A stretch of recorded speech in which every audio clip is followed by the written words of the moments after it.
ආදරණීය ජීවිතය තුළින් හැමදාමත් අපි බෙදා හදාගන්නේ ආදරය. සත්සන්නේ ඉතින් ඒ නිසාම ඔන්න ආදරණීය ගීතයකුත් රස විඳලා විරාමයෙන් අනතුරු නැවතත් අපි බොහොම ආදරෙන් මුණ ගැහෙනවා. අනිවාර්යයෙන්ම. දැන් ඉස්සරහට එන්නේ දිනු පොසොන් කාලෙන නේද? අපි හැමෝම බෞද්ධ විදිහට හරිම කැමති මේ වෙසක් උත්සවය, පොසොන් උත්සවය හරි ආදරයෙන් වැළඳ ගන්න ආගම් ભેදයක්, ජාති ભેදයකින් තොරව අපි හරි ආදරය කරන දෙයක්නේ.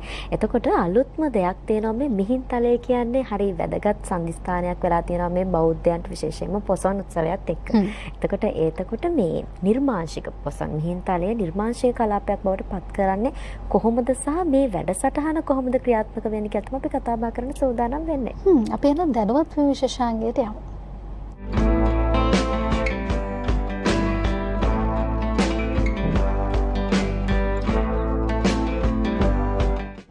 පොසොන් උත්සවය පිළිබඳව කතා කරනකොට පොසොන් පොහොය පිළිබඳව කතා කරනකොට සත්සරණේ කිව්වා වගේම තමයි අපි බුද්ධ ආගම අපිට ලැබෙන්නේ අපි ගෝත්‍රික සමාජයක් ඇතුලේ ආගමක් විදිහට බුද්ධ ආගම අපිට ලැබෙන්නේ මේ පොසොන් පොයත් එක්ක. ඉතින් මිහින්තලය කියලා කියනකොට අපි ඒක කේන්ද්‍රස්ථානයේ විදිහට හඳුන්වනවා. මිහිඳු මහ රහතන් වහන්සේ අපේ බුදු දහම ලංකාවට අරගෙන එනවා, ලංකාද්වීපයට අරගෙන එනවා. එතකොට තමයි යොන්න අපි මේ බුදු දහම ගැන දැනගන්නේ. ඒ නිසාම මේ මිහින්තලය කියන දේ අපි පොසොන් පොය දවසට හොයන තැනක්, ගිහිල්ලා වඳින තැනක්. ඉතින් ඒ නිසාම පූජනීය ස්ථානයක් විදිහට මේ අවට පරිසරයත් එතකොට මෙතන තියෙන වැදගත්කමත් එක්ක මේ වැඩපිළිවෙල නිසාම තමයි අද දවසේ වැදගත් කියලා කිව්වේ. ඉතින් මේ සම්බන්ධයෙන් කතා බහ කරන්න අපිත් එක්ක ගෞරවයෙන් එකතු වෙනවා ඇමරිකා එක්සත් ජනපදයේ සමාහිත පරිසර පදනමේ සභාපතිතුමා ආචාර්ය ආනන්ද මාහිම්කන්ද මහත්මයා. ආයුබෝවන් සුබදසනක්. ආයුබෝවන් සුබදසනක්. බොහොම ස්තුතියි මාව නැවත මේකට කැඳෙව්වට.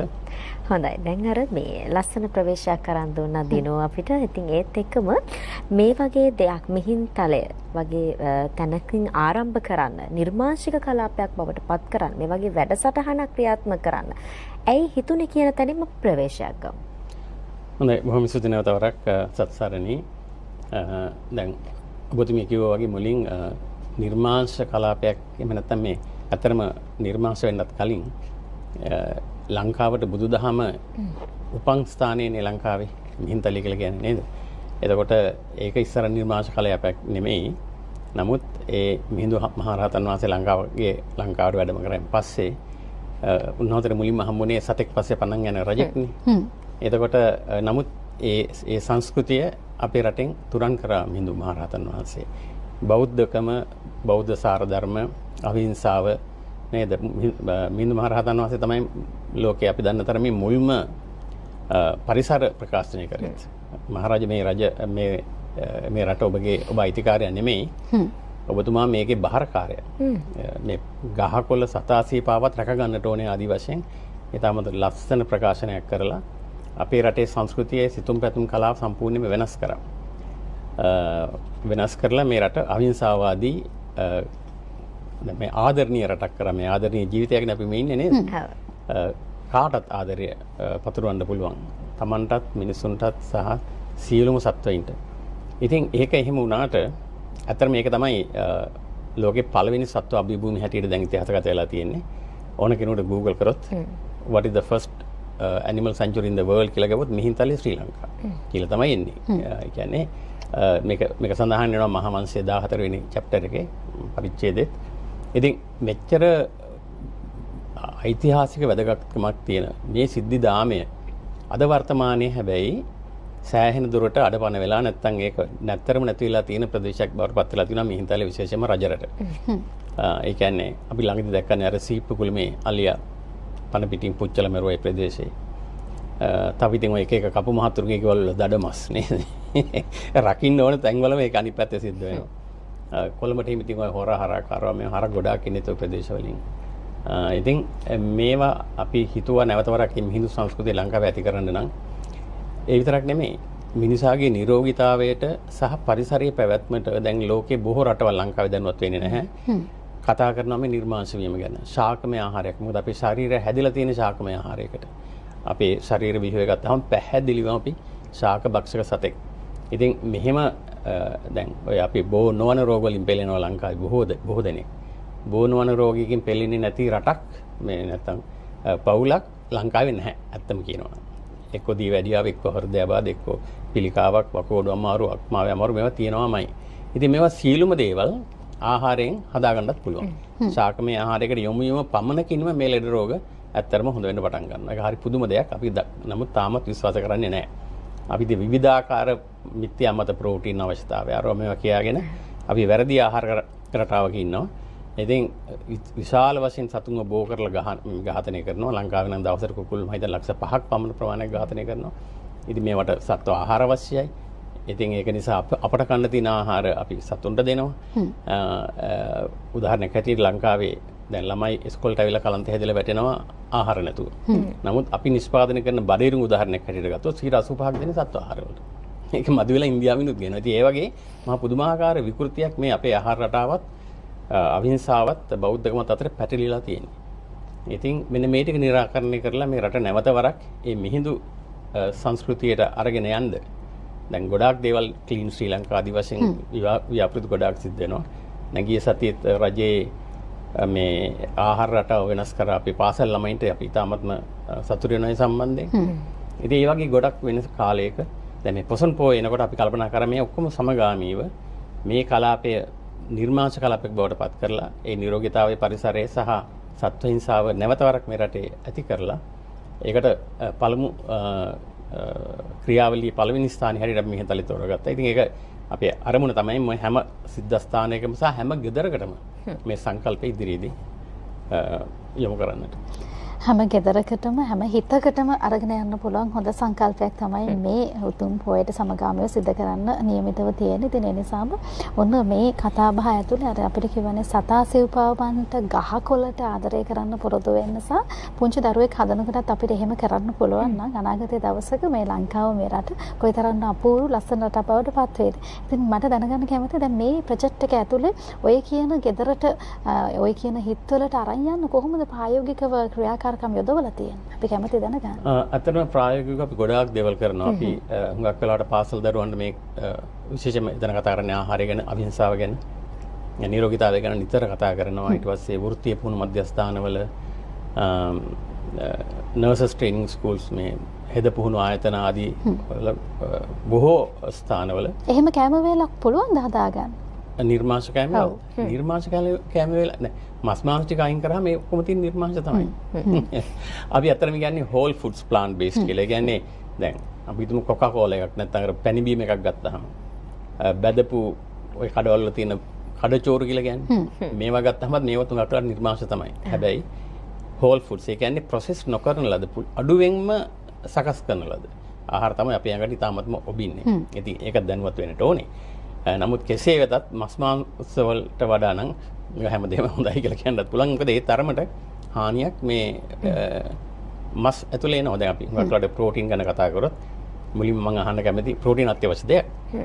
ප්‍රෝටීන් ඌනතාවය කියලා ලෙඩක් තියනවද ඔයගොල්ලන් ගෙදර කොහෙවත්? අපි අහලා නැහැනේ. අහලා නැහැනේ. ප්‍රෝටීන් නැතුව මැරිච්ච කෙනෙක් ඉන්නවද?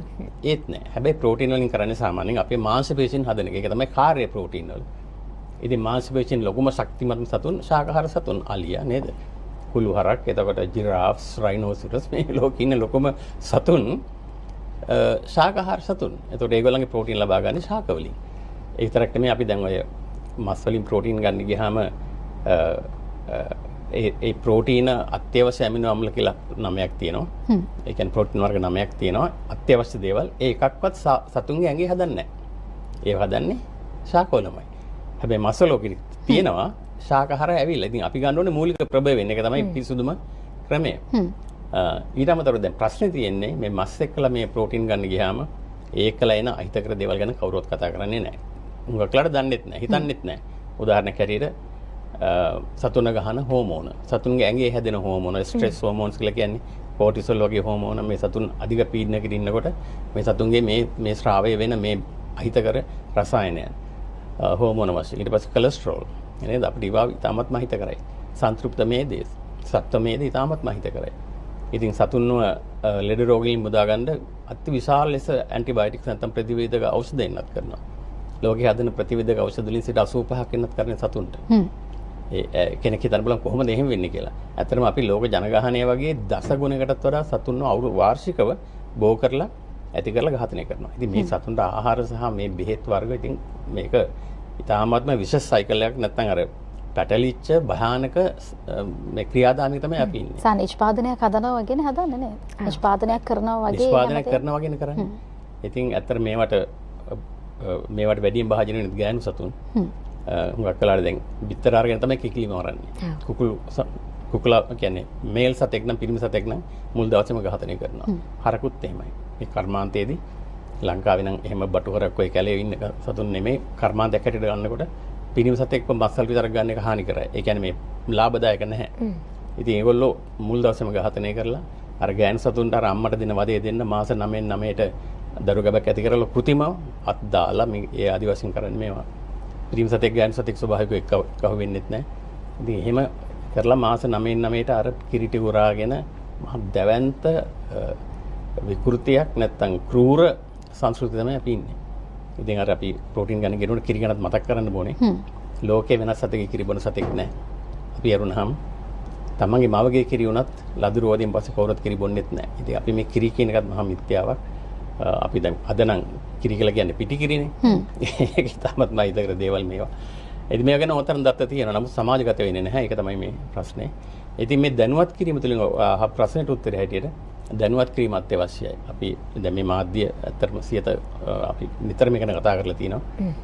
ඉතින් දැනුවත් කිරීමට මේ මාධ්‍ය සහ ජනමාධ්‍ය ඇත්තටම සම්බන්ධ වෙන්න අවශ්‍යයි කියලා හිතනවා. අපිට කෙටි විරාමයකට ගිහින් අපිට තව වැඩි විස්තර කතා කරන්න පුළුවන්. කතා කරන්න හැකියාව තියෙනවා. අපි ආදරණීය ජීවිතය තුළින් මේ කතා බහම තවත් විරාමයකට පස්සෙත් කතා බහ කරන්න සූදානම්. අර ඔබට කිව්වා වගේම රැඳිලා ඉන්න අද අවසාන විශේෂාංගයත් කලාව පිළිබඳව ඔබට කතා කරනවා. ඉතින් ඒ නිසා ඒවත් මතක තියාගෙන විරාමයට යමු නේද? ආදරණීය ජීවිතය විරාමයෙන් අනතුරු නැවතත් බොහොම ආදරෙන් මුණ ගැහෙනවා සිකුරාදා ආදරණීය ජීවිතය තුළින්. අපි මේ විරාමයට යන්න කලින් කතා බහේදී කිව්වා තවත් කතා බහ කරන්න ගොඩක් දේවල් තියෙනවා කියලා. ඉතින් අපිත් එක්ක එකතු වෙලා ඉන්න මේ සම්බන්ධයෙන් කතා බහ කරන්න ඇමරිකා එක්සත් ජනපදයේ සමාහිත පරිසර පදනමේ සභාපතිතුමා ආචාර්ය ආනන්ද මාහිම්කන්ද මහත්මයා. ඉතින් එතුමන් එක්ක අපි කතා කරමින් හිටියේ මිහින්තලයේ අවිහිංසාව සහ බෞද්ධකම. මේ පොසොන් පොහොයත් ළඟ වෙන නිසාම අවිහිංසාව පිළිබඳව මිහින්තලයේ පිළිබඳව අපි පරිසර රැකගන්නේ කොහොමද කියන කාරණාව ඇතුලේ තමයි මේ කතා බහ ගලාගෙන ගියේ. දැන් අර අවිහිංසාව ගැන කතා කරපු නිසාම දෙනු අපි දන්නවා මේ අපි සත්තුන්ට හරි ආදරේ පුංචි කාලේ ඉඳලා දරුවොත් හරි ආස්තනේ එතකොට පරිසරයට ආදරය කරනවා. දැන් මේ සත්ව හිංසනය මට හිතෙනවා මේකෙන් වැළැක්වීමක් කරනවා. මේ එතකොට මාංශ කන්න එපා කියන තැන ඉඳලම සත්තුන්ගේ ජීවිත ආරක්ෂා වෙනවා. සත්ව ජීවිතත් කියන්නේ අපේ ජීවිත වගේම තමයි පණ ගැහෙන හදවතක්. එතකොට ඒ දෙවලුත් එක يعني බුදුදහම ගැන කතා කරනකොට බුදුදහමේ මේ මස් කන එක පවුද කියලා සමහර තැනකට නෝ ඒත් එක ගොඩාක් මතවාද තියෙනවා. හැමෝටම තියෙනවානේ මතයක්. ඒක තමන්ගේ අයිතිය. තමන්ට තමන් කැමති ඕනෙම මතයක් දරන්න තමන්ට අයිතියක් තියෙනවා. එතකොට ඒත් එක්ක බුදුදහමේ මේ බුදුහාමුදුරුවෝ කවදාවත් කොතනකවත් මස් කන්න එපා කියලා නැහැ කියලා තව කොටාසයක් හිතන්න පුළුවන්. ඊට පස්සේ මාංශ 10ක් ගැන කතා කරනවා. මෙන්න මේ විදිහේ එක විදිහේ මත තියෙනවා. ඒ නිසාම මේ මස් කන එක පවුද? සත්සර්ණි හොඳ ප්‍රවේශයක් මට අරන් දුන්නේ මේ ඒකලම ඔය ඕපන් කරා මේ මුළු විශාල මාතෘකා සමූහයක් මැදටම මස් කන එක පවුද කියලා මම මෙහෙම අහන්න ඕනේ මුලින්. මස් කන එක පවුද කියන ප්‍රශ්නේ ඇත්තටම ඒ පොඩි ආත්මార్థකාමී බවක් ඒකේ තියෙනවා. ඒ කියන්නේ මට පවු නැත්තම් අනිත් අයට මොනවා වුණත් කමක් නැහැ කියන එකක් නේද එකෙන් අපි අහන්නේ. ওই ප්‍රශ්නේ හරියට අහන්න ඕනේ මෙහෙමයි. මම මස් කෑවොත් කාටවත් වරදක් සිද්ධ වෙනවා. ඒක බුදුහාමුදුරු ලස්සනට බොහෝ සූත්‍රවල සඳහන් කරනවා. පාලි වචනේ මම කියන්නම්. න අත්තබ්භ්‍යා බාදාය සංවත්තති න පරබ්භ්‍යා බාදාය සංවත්තති න උභයබ්භ්‍යා බාදාය සංවත්තති. ඒ කියන්නේ හොඳ දෙයක් කියලා කියන්නේ Tamanටත් නරකක් නොවන අනුන්ටත් නරකක් නොවන දෙපාර්ශ්වයටම වරදක් නොවන දෙයක් තමයි රාහුල හොඳයි කියලා මේ පුංචි රාහුල හඳුරන්න කියනවා. එතකොට අපි දැනගෙන වරදක් වෙන දෙයක් අපි කරනවා නම් ඒක පව්. අපි සාමාන්‍යයෙන් කරන්නේ දැන් කියන්නේ සාමාන්‍යයෙන් අපි කරන්නේ වරදක් වෙනවා කියලා දැනගෙන තමන්ව බේරෙන්න කරන දේවල් තියෙනවානේ ඕන තරම් මිනිස්සු. ඒවා පව්. මොකද තමන්ගේ හිතට මේ විරුද්ධව කරන දේවල් ඒවා. ඒවා පව්. එතකොට දැන් අපි සීල ගැන කතා කරනවානේ පංචශීලය. ඇත්තටම ඒ පංචශීලයෙන් අපි කරන්නේ ප්‍රධාන වශයෙන් තමන්ගෙන් සමාජයට වැරද්ද හදාගන්න එක. වැරද්ද නොකර ඉන්න එක. ප්‍රධාන වශයෙන් තමයි සතුන් මැරීම, ඊට පස්සේ බොරු කීම, කාමයේ වර්ධව හැසිරීම නේද? ඔය ආදි වශයෙන් තියෙනවානේ. සුරාමේරය ඔය වගේ කරුණු භාගනේ අපි කතා කරන්නේ. සොරකම් කිරීම. ඇත්තටම මේ මස් කෑමත් එක්ක ඔය පහම අපි සිද්ධ කරනවා. මේ පහටම අපි දායක වෙනවා මස් මාසු කෑමත් එක්කලා. දැන් හැබැයි දැන් ඔය ඇහුවා මේ මස් කන එක පවුද කියලා කියනකොට මේ බුදුහාමුදුරුවෝ කෑවද අර දසමාස ගැනකුත් ඇහුවා නේද? දැන් අපි බුදු දේශනාව තුළ මස් වැළඳෙන්න පොඩි ඉඩක් තියෙනවා. ඒවට කියනවා ත්‍රිකෝටි පාරිශුද්ධ මාංශ කියලා. මොකද්ද මේ ත්‍රිකෝටි පාරිශුද්ධ මාංශ කියන්නේ? සාමාන්‍ය පොතේ තියෙන්නේ දැක්කෙත් නැහැ, ඇසුනෙත් නැහැ, සැකේකුත් නැහැ. මොකද්ද මේ සැකය? මෙතන මේ කියන්නේ තමන්ගේ මස් කෑම නිසා යම් කිසි සතෙකුට හානියක් වෙන්න ඉඩක් තියෙන තැනකදී ඒක කන්න බෑ. ඒක තමයි සැකේ. සැකේ කියලා කියන්නේ මගේ මං මස් කෑවොත් සතෙකුට හිංසාවක් වෙයිද කියන එක. දැන් ඔය බුද්ධ කාලේ අපි දන්නවා පවත්ත මාංශ. දැන් ඔය මාංශ කියනකොට ඕකේ එක එක ප්‍රභේද තියෙනවා. පවත්ත මාංශ කියලා එකක් තියෙනවා. පැවති මස්. තව එකක් තියෙනවා උද්දිස්සගත මාංශ. උදෙසා කරන ලද මාංශ. තව එකක් තියෙනවා මාංශ. තව එකක් තියෙනවා ත්‍රිකෝටි පාරිශුද්ධ මාංශ. දැන් ඔහොම ගත්තාම අපට අවස්ථාවක් තියෙන ත්‍රිකෝටි පාරිශුද්ධ මාංශයක් වැළඳෙන්න විතරයි. ඒ කියන්නේ දැන් උදාහරණයකට මම ගත්තොත් ස්වාමීන් වහන්සේලා කැලේ අතරමං වෙනවා. බෞද්ධ කාලේ කතාවක්. එතින්දී උන්වහන්සේලාට කණ්ඩ දෙයක් නැතුව මේ දකින්න හදිසියේ මේ වටකුරුල්ලු ඇට වගේක් ගිජුලිහිනුවේ කාලා දාපු. අමු අලුත් ඒවා. පස්සේ මේ ස්වාමීන් වහන්සේලා මේකෙන් සුප් එකක් හදාගෙන බොනවා. බිල කොහොම හරි ජීවිතේ බේර ගන්නවා. කැලෙනුත් එළියට එනවා. ඇවිල්ලා බෑ ස්වාමීන් වහන්සේලා පොඩක් කලකිරීමක් තියෙනවා අපි මේ වැරද්දක් කරාද? මාංශයක් නේ කෑවේ. ඉතින් මේක කියලා බුදුහාමුදුරෙන් අහනවා. ඒතර බුදුහාමුදුරු කියනවා නෑ මහණෙනි මේක ත්‍රිකෝටි පාරිශුද්ධ මාංශයක්. මොකද ගිජුලිහිනියෝ මේ සතාව මෙරුවේ ඔයගොල්ලන්ට කන්න නෙමෙයි. දැන් මේක කෑවයි කියලා ඉදිරියට සතෙක් මැරෙන්නෙත් නෑ. දැන් ගිජුලිහිනිය මරන්නේ නෑනේ ස්වාමීන් වහන්සේලාට. එතකොට ඒ වගේ හොඳට මේක පැහැදිලි කරගත්තාම අපිට පැහැදිලිවම තේරෙනවා මෙතන ජීවිතේ බැර ගැනීම සඳහා හුදෙක් ගත්ත දෙයක් මිසක් සත්ව ඝාතනයට සම්බන්ධ දෙයක් නෙමෙයි. ඒ වගේ අන්න ඒ වගේ අපිට මේක හදා බෙදා කියන්නේ තෝරා බෙදා ගන්නට ඕනේ. දැන් එහෙම නැත්නම් අපි හිතමු වැද්දෙක් ගෙදරට ස්වාමීන් වහන්සේ නමක් අහම්බෙන් පිටුස ගෑනවා. ඒ වැද්දට දෙන්න තියෙන එකම දේ තමයි මාංශය දෙන්නේ.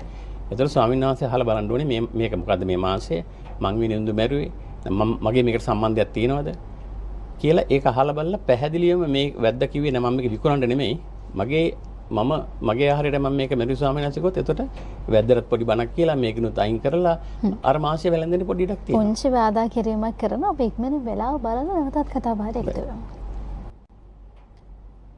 හරි වෙලාවත් බලාගෙන අවිහිංසාව සහ බුදුදහම අතර අපි කතා බහයි යෙදලා හිටියේ. ඉතින් එතකොට අපි දැන් කතා කර හිටියේ අර වැද්දකින් දානයක් ලබා ගන්න ස්වාමීන් වහන්සේ නමක් ගැන.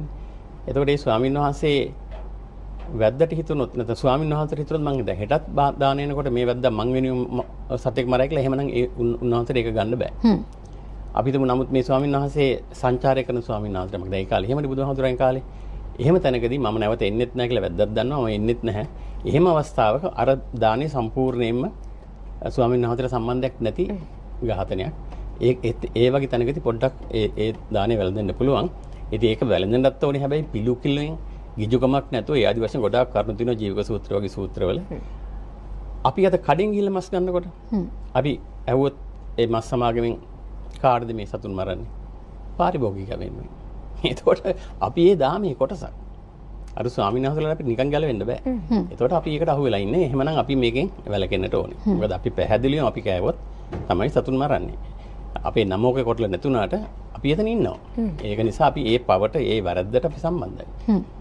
දැන් බුදුහාමුදුරුවෝ දැන් බුදු දසනා ගැන කතා කරනකොට ගොඩාක් කරුණු තියෙනවානේ අත්තානං උපමං කත්වාන හනේයන ගහති. අපිව උපමා කරගන්න දැන් කවුරු හරි වෙන මිනිස් කොටාසයක් හරි කොටි හරි ත්‍රස්තවාදී ආවිල අපිව මරනකොට අපි මේක කැමතිද? තමා උපමා කරගන්න. තමා උපමා කරගන්න. එතකොට එහෙම තමයි අපි අනිත් මිනිස්සු ගැන හිතන්න ඕනේ. හරි වැරද්ද තෝරගන්නකොට. ඉතින් ඒ වගේ දේවල්. සියලු සත්‍යෝනි දුක්ඛත්වා කියලා කියනවා. ඉතින් අපි පිඟානේ කුකුලික්ව තියාගෙන පුළුවන් ද සියලු සත්‍යෝනි දුක්ඛත්වා කියලා කියන්නේ? කරන්න තියෙන මුලින්ම දේ තමයි මේක මෙතනින් අයින් කරන එකනේ. ආයෙ නම් මම මේ සතාගේ ජීවිතේට හානියක් වෙන කිසිම ක්‍රියාවකට සම්බන්ධ වෙන්නේ නැහැ. කියලා කියන්න පුළුවන්.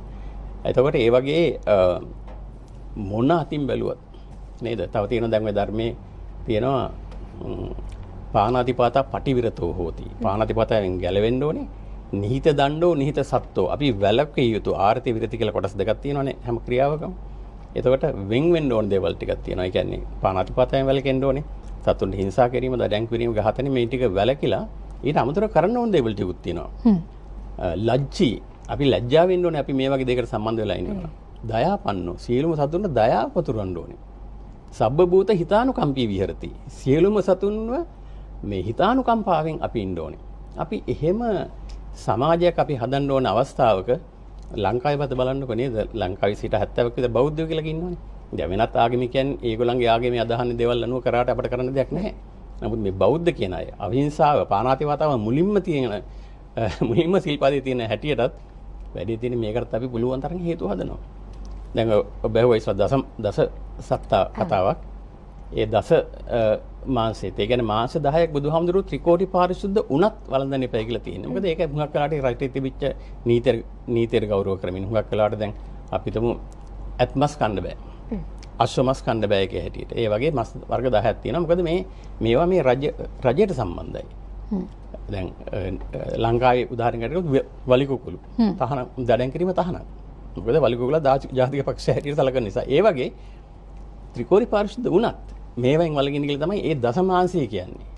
එහෙම නැතුව මේ සත්තු 10 කන්න එපා අනිත් ඕන සතෙක් කන්න කියලා මොකද්ද තර්කය? කොහෙද අවිහිංසාව තියෙන්නේ මෙතන? සත්තු 10ක ඒ කියන්නේ අපි නේ අල්ලසක් දීලා වගේ සත්තු 10 බුදුහාමුදුරන්ට ඇවිල්ලා අල්ලස් දුන්න දාන්නේ අපිව බේරලා අනිත් කට්ටිය මරාගෙන කන්නේ කියලා. පුංචිම සතා වගේම විශාලම සතාගෙත් තියෙන්නේ ඔක්කොම සත්තු. සියලුම සතුන් නේ අපි ඒ හැම සතාගෙම තියෙන පොදු ගුණාංග අපට තියෙනවා. ආහාර, බය, නිද්‍රා, මෛතුනේ ඒ කියන්නේ තමන්ට ආහාර අවශ්‍යයි, නිද්‍රාව විවේකය අවශ්‍යයි, බයෙන් ජීවත් වෙන්නේ සහ වර්ගය බෝ කිරීම. මේ හැම සතුන්ටම පොදු දෙයක්. හැබැයි කියනවා මේ මනුස්සයාට විතරක් තියෙනවලු විශේෂ අවස්ථාවක්. මනස දියුණු කරලා ධර්මතාවයන් දැකීම. එහෙම දකින්න නැති පුද්ගලයා ධර්මයෙන් හීන පශු සමානන් කියලා කියනවා සංස්කෘත ශ්ලෝකයක.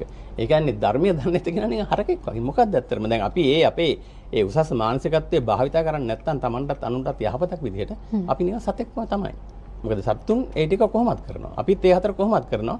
අර විශේෂ අවස්ථාවත් අපි පාවිච්චි කරන්නටම අවශ්‍යයි. ඉතින් මේ අවස්ථාවේදී තව විනාඩියක් වගේ පුංචි කාලයක් තියෙන අවසාන වශයෙන් මොනවද කියන්නේ? අවසාන වශයෙන් කියන්න තියෙන ඇත්තටම මේ බෞද්ධකම රැක ගන්න. අපි ඉන්නේ බුද්ධ ආගමකනේ. දැන් අපි ආගම් කියලා කියන්නේ කවුරු හරි කීව පළයට කරන දෙයක්. බෞද්ධකම එහෙම කතාවක් නෑ. බුදුහාමුදුර කාලාම සූත්‍ර වගේ සූත්‍රවල පැහැදිලිවම කියනවා Tamanටත් අනුන්ටත් ඒකට කියනවා අපර්ණක ප්‍රතිපදාව කියලා. මේ ද්වේෂයෙන් රාගයෙන් කරන දේවල් හොඳද නරකද කියලා අහන ප්‍රශ්නයකදී හොඳ නැහැ කිව්වම එහෙනම් හොඳ නැත්තම් කරන්න එපා. ඒ වගේ Tamanට මේක හොඳ නරක තෝරා ගැනීමේ හැකියාවක් පදනමක් නිදහසක් බුදු දේශනාව තුළ තියෙනවා. ඒක පාවිච්චි කරන්න. ඒක පාවිච්චි කළා Tamanටත් අනුන්ටත් කිසිම ආකාරයකට යහපතක් වෙන්නේ නැති මේ මස් මාංශ කන එක. ඒ කියන්නේ තමගේ ශරීර සෞඛ්‍යයට යහපතක් වෙන්නේත් නැහැ. පරිසරයට යහපතක් වෙන්නේත් නැහැ. සතුන්ට යහපතක් වෙන්නේත් නැහැ. කිසිම කෙනෙකුට යහපතක් වෙන්නේ නැහැ. එහෙම දෙයකින් සම්පූර්ණයෙන්ම ගැලවෙන්න කියන එක තමයි ගැලවිලා නිරෝගී වෙලා මේ හොඳ යහපත් රටක් හදන්න කියන එක තමයි අපේ ආයතනය අවසාන වශයෙන්. සියලු සත්වයන් වෙනුවෙන් ඔවුන්ගේ පණ ආරක්ෂා කරමින් ඔවුනුත් ආරක්ෂා කරගන්නමින් මේ පොහොය ළඟ වෙන පොහොය දිනට විතරක් සීමා වෙන්නේ නැතුව සත්සත්නේ අපේ ජීවිතේ හොඳ දේවල් කරන්න ඕනේ. ඉතින් ඒක තමයි මෙතන යන්න පණ. පොහොයට විතරක් සීමා වෙන්නේ නැහැ. දිගටම යනවා මේ හිතලේ වැඩේ න. ඔව්. ඉතින් එහෙනම් මොනවද සිටි මේ සම්බන්ධයෙන් කරබා කරන්න අපිට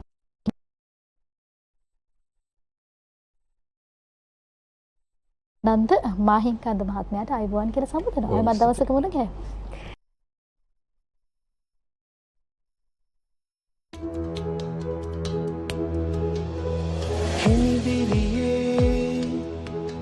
හිරු කිරණ අතරින් පිනිදිලිසේ මද පවනේ ඒ සිසිලේ සිත සැනසිල්ලේ සිතුවිලි නිදැල්ලේ ජීවිතයේ ආදරමෝලියවේ ආදරණීය ජීවිතය දිනපතා අලුත් වීඩියෝ සහ ප්‍රවෘත්ති නැරඹීමට ඉහත බටන් එක ක්ලික් කර සියත TV සබ්ස්ක්‍රයිබ් කරන්න.